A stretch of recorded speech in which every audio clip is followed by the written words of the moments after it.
시편 9편 1절부터 20절입니다. 내가 전심으로 여호와께 감사하오며 주의 모든 기이한 일들을 전하리이다. 내가 주를 기뻐하고 즐거워하며 지존하신 주의 이름을 찬송하리이니 내 원수들이 물러갈 때에 주 앞에서 넘어져 망함이니이다. 주께서 나의 의와 송사를 변호하셨으며 보좌에 앉으사 의롭게 심판하셨나이다. 이방 나라들을 책망하시고 악인을 멸하시며 그들의 이름을 영원히 지으셨나이다. 원수가 끊어져 영원히 멸망하였사오니 주께서 무너뜨린 성읍들을 기억할 수 없나이다. 여호와께서 영원히 앉으시며 심판을 위하여 보좌를 준비하셨도다. 공의로 세계를 심판하시며 정직으로 만민에게 판결을 내리시리로다. 여호와는 압제를 당하는 자의 요새시요 환난 때의 요새시로다. 여호와여, 주의 이름을 아는 자는 주를 의지하오리니 이는 주를 찾는 자들을 버리지 아니하심이니이다. 너희는 시온에 계신 여호와를 찬송하며 그의 행사를 백성 중에 선포할지어다. 피 흘림을 심문하시는 이가 그들을 기억하시며 가난한 자의 부르짖음을 잊지 아니하시도다. 여호와여, 내게 은혜를 베푸소서. 나를 사망의 문에서 일으키시는 주여, 나를 미워하는 자에게서 받는 나의 고통을 보소서. 그리하시면 내가 주의 찬송을 다 전할 것이요 딸 시온의 문에서 주의 구원을 기뻐하리이다. 이방 나라들은 자기가 판 웅덩이에 빠지며 자기가 숨긴 그물에 자기 발이 걸려도다. 여호와께서 자기를 알게 하사 심판을 하셨음이요 악인은 자기가 손으로 행한 일에 스스로 얽혀도다. 악인들이 스올로 돌아가며 하나님을 잊어버린 모든 이방 나라들이 그리하리로다. 궁핍한 자가 항상 잊어버림을 당하지 아니하며 가난한 자들이 영원히 실망하지 아니하리로다.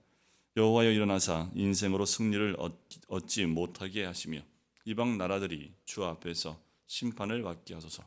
여호와여, 그들을 두렵게 하시며 이방 나라들이 자기는 인생일 뿐인 줄 알게 하소서. 아멘.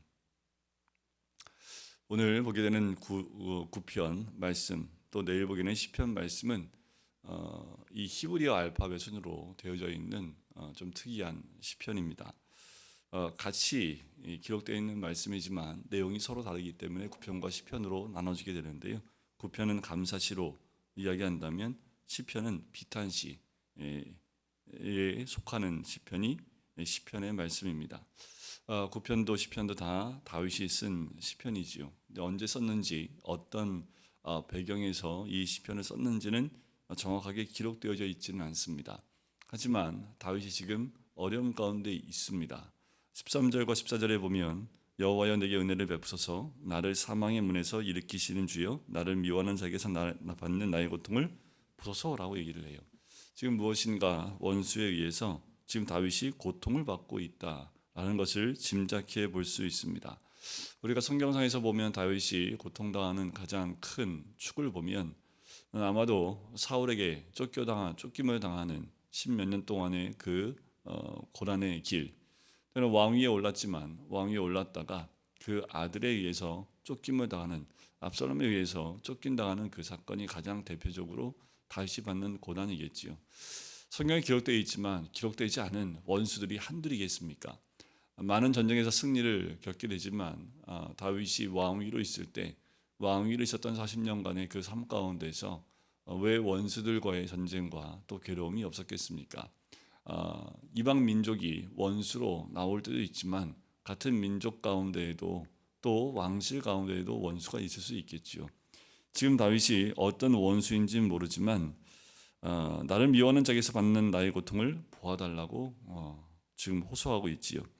그리하시면 내가 주의 찬송을 다 전할 것이요 딸 시온의 문에서 주의 구원을 기뻐하리이다. 좀 재밌는 건 뭐냐면 다윗이 지금 고통 가운데 있고 또 어려움 가운데 있는데 딱 나의 고통을 좀 돌아봐달라고 말하는 말은 딱 한두 절밖에 되어지지 않다라는 거예요. 1절부터 12절까지의 말씀을 보면 자기와 자기에게 어떻게 하나님 하셨고 또 원수들, 하나님을 잊어버리는 자들, 또 하나님이 공의로 이 세상을 어떻게 심판하셨는지에 대한 부분을 다윗이 이미 경험한 하나님을 찬양하고 또 성축하는 내용이 1절부터 12절까지 나오는 내용입니다. 1절을 보시면 여호와께 감사하며 주의 모든 기이한 일들을 전하리이다 하면서 1절에 하나님께 감사로 시작을 합니다. 지금 받는 삶 가운데 고난이 있고 아픔이 있지만 하나님이 어떤 분인지를 다윗은 기억하고 있기 때문에 그 기이한 일들을 전하겠다라고 선포하면서 시작을 하지요.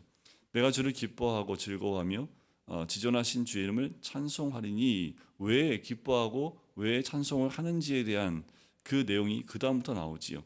내 원수들이 물러갈 때 주 앞에서 넘어져 망함이다. 다윗이 자기의 원수가 물러가며 망하는 것을 보았고, 또 나의 의와 송사를 주께서 변호하셨으며 보좌에 앉으사 의롭게 심판하셨나이다. 하나님은 공의로 심판하신 하나님이라는 거지요. 하나님이 영원한 내 편이다라는 것보다 다윗은 하나님이 공의로 판단하시고 심판하는 분이시다. 공의로 심판하신다. 8절에 보면 나오지요. 공의로 세계를 심판하시며 정직으로 만민에게 판결을 내리시로다. 하나님 무조건 내 편에서 내가 죄를 져도 내 편이 되시는 것이 아니라, 우리가 하나님을 기억하고 하나님을 잊지 않고 하나님 편에 있다는 건 무엇을 의미합니까? 하나님을 경외하고 두려워함으로 섬김을 통해서 죄짓지 아니하고 이 세상 가운데 하나님의 의를 드러내는 자와 같은 모습으로 살아간다라는 거예요. 그렇게 하나님을 잊지 않고 하나님을 인정하는 삶을 살게 되면 하나님을 원치 않는 원수들이 일어나서 나를 치게 되는 거지요. 그래 하나님 공의로 일어나시길 원합니다 라고 또 공의로 심판하셨던 것에 대해서 또 찬양하고 감사하는 내용을 또 고백하고 있는 거지요. 여호와는 압제를 당하는 자의 요새시요 환난 때의 요새시로다.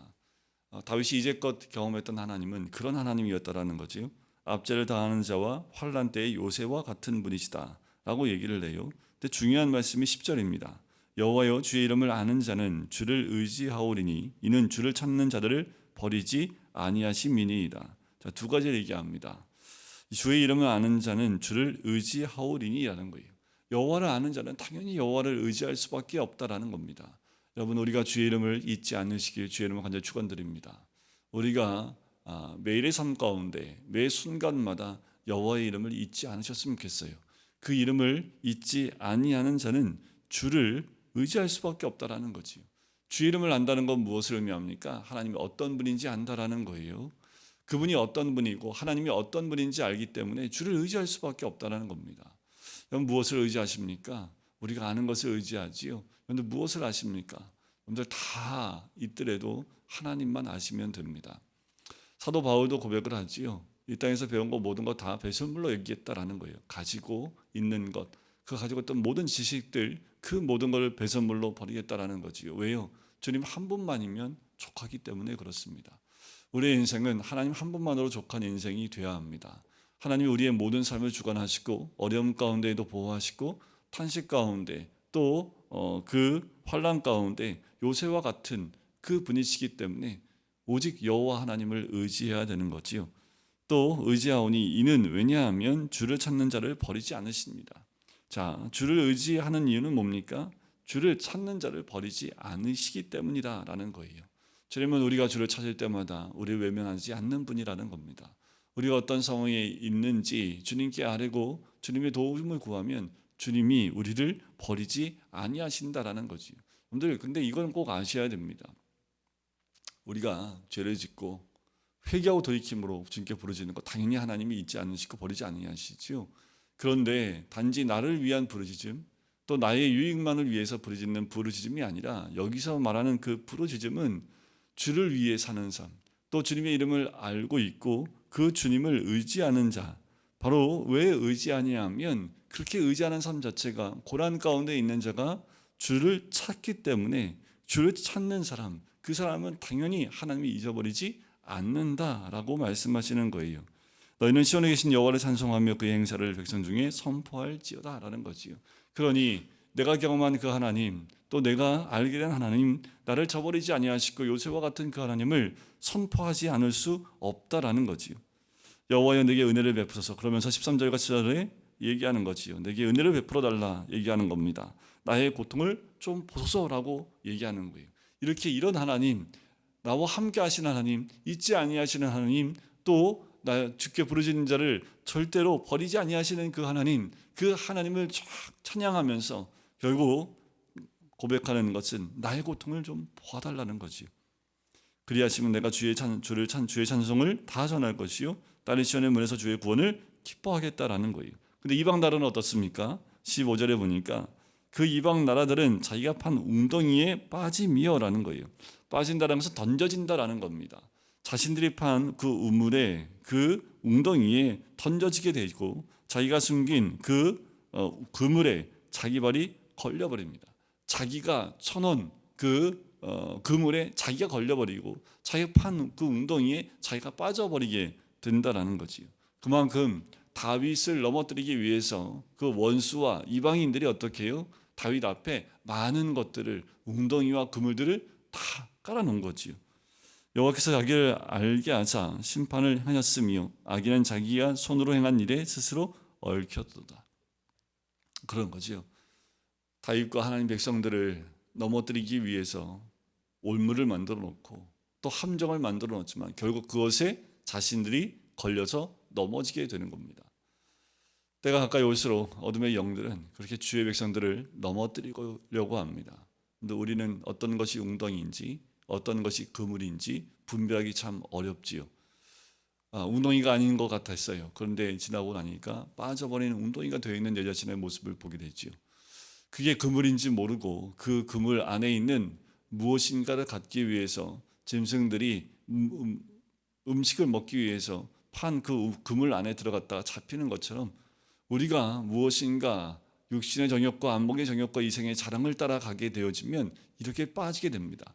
하지만 하나님을 기억하고 하나님의 이름을 기억하고 주의 뜻을 기억해 나가면 그렇지 않다라는 거지. 오히려 그것을 판 자들이 거기에 빠지게 된다라는 것을 이야기합니다.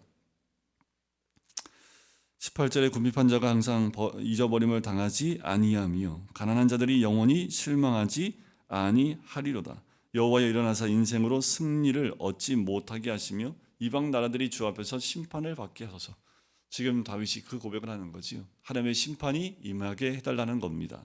오히려 궁핍한 자가 항상 잊어버림을 당하지 아니하며 가난한 자들이 영원히 실망하지 않는 것은 하나님께서 주 앞에서 하나님이 심판하시기 때문이다 라고 고백을 하는 거지요. 그러니 악인들이 하나님이 잊어버린 모든 이방인들이 그러하다라는 거예요. 우리가 여호와 하나님의 이름을 알아야 될 이유가 여기 있지요. 이방인들, 악인들은 하나님을 잊어버린 모든 이방 나라들, 하나님을 잊어버렸기 때문에 그렇게 된 겁니다. 그들은 자들의 악과 또 하나님 백성을 그렇게 하는 것에 대해서 알지 못하는 이유는 하나님을 알지 못하고 잊어버렸기 때문이다라는 거지요. 우리는 잊으시면 안 돼요. 매 순간 하나님이 부어주신 그 은혜를 잊으셔도 안 됩니다. 여호와 하나님의 이름이 무엇인지도 잊지 않아야겠지요. 우리가 어떻게 여호와 이름을 잊겠습니까? 이 잊는다는 건 무엇을 의미합니까? 안다는 건 무엇을 의미해요? 나와 함께 하신 하나님을 기억하고 있다라는 거예요. 그 하나님이 어떤 분인지 내 몸이 기억하고 내 머리가 기억하고 내 삶이 기억하고 있다라는 거지요. 그런데 알지 못한다는 건 뭐예요? 또 이건 잊어버렸다는 건 무엇을 의미합니까? 의도적인 거예요. 하나님을 지워버리기 원한다라는 거지요. 왜요? 하나님을 알고 있고 기억하고 있으면 내가 원하는 대로 못 살아요. 그러니 악인들은 무엇을 의미합니까? 말씀을 따라가지 않고 하나님을 원치 않는 자들, 하나님을 지워버리기 원하는 자들이라는 거지요. 결국 이들은 하나님의 심판 가운데 넘어지게 되어져 있습니다. 여러분, 우리가 알지 못하는 사이에 하나님을 잊어버리고 살고 있지는 않습니까? 하나님의 이름을 기억해야 되고 하나님의 은혜를, 그 입은 은혜를, 그 행사를 선포하는 자리에 있어야 될 우리가 우리의 삶 가운데 하나님을 잊어버리는 그 잊은 그 삶을 살고 있지는 않습니까? 여호와여 그들을 더럽게 하시며 이방 나라들이 자기는 인생일 뿐인 줄 알게 해달라는 거지요. 하나님을 기억하지 않으면 자기가 인생인지 몰라요. 자기가 신인 것처럼, 자기가 최고인 것처럼, 자기 마음대로 모든 것이 되는 것처럼 생각을 합니다. 절대 그렇지 않지요. 이 세상 모든 만물은 하나님의 섭리 가운데 움직이고 흘러가고 있습니다. 하나님의 섭리가 들어가지 않은 것 하나도 없지요. 참새 한 마리가 팔리는 것도 하나님의 섭리 가운데 있습니다. 하나님의 섭리가 아니면 이 세상은 돌아갈 수가 없는 거지요.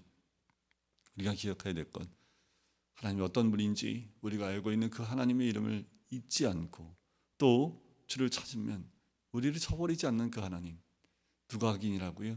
그 하나님을 잊어버린 자들입니다. 그 잊어버린 자들은 하나님을 원치 않는 거지요. 우리가 원하는 대로 살게 되면 하나님을 잊어버린 삶을 삽니다. 하지만 주님이 기뻐하시고 그 뜻대로 살게 되면 하나님을 인정하며 경외하며 그 이름을 기억하는 삶을 살게 되는 거지요. 우리는 나가서 많은 백성들에게 그의 행사를 선포할 수 있는 우리 한 사람 한 사람 되시길 주의 이름 간절히 축원드립니다. 그래서 가서 만나는 모든 자들에게 나를 통해서 또 지금 역사하시는 그 하나님의 이름을 찬양하고 선포하는 것이 바로 우리가 해야 될 일인 줄 믿습니다. 기도하겠습니다. 사랑의 주님, 오늘도 주의 말씀 가운데 다윗이 고난 가운데 주를 바라며 하나님의 은혜 가운데 머문 것처럼 하나님이 어떤 분인지를 기억하며 또 그 이름을 기억한 것처럼 우리가 한순간도 잊지 않기를 원합니다. 악인과 원수들은 하나님을 잊어버리기 원하고 또 하나님의 기억에서 제거하기 원합니다. 그러니 그들은 그들의 악을 위해서 그들의 욕심을 따라 움직이는 것 같은 것을 보게 됩니다.